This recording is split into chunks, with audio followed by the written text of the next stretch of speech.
Hi friends, already ఇప్పుడు మనం మడత పెడుతున్నాం.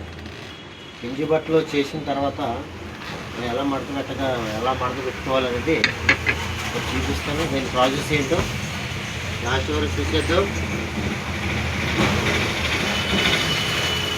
గింజి బట్ట ఆల్రెడీ చేసిందేనండి. ఇది మడత ఎలాగో క్లారిటీ చూపిస్తా.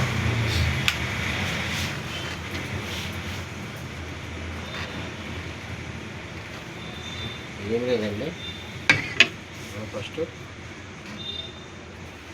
చిన్నగా వేసుకోవాలి మడత.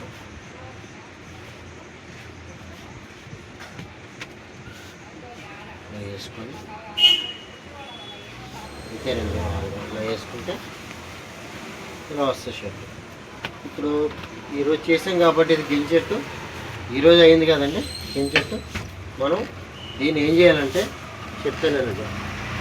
దీన్ని మనం చేసుకున్నాం కదా, చేసుకొని ఇప్పుడు మళ్ళీ మడతెడుతున్నాం చూడండి. దీన్ని ఇలా చేసి మనం ఇలా మడతెట్టుకొని తర్వాత మనం యాంగ్లర్ వేసేద్దాం. ఈ యాంగ్లర్ వేసిన తర్వాత షర్టు ఎమ్మె వేసుకోవద్దు. ఎమ్మె వేసుకుంటే ఇది కడగ ఉండదు.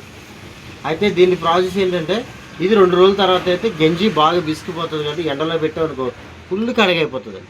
అంతే మనం ఈ షర్ట్ 5 సార్లు వేసుకోవచ్చు. ఓకేనా? లైక్ చేయండి, షేర్ చేయండి, అనేక మందికి వీడియోని పంపించండి. ఉంటానండి, బాయ్.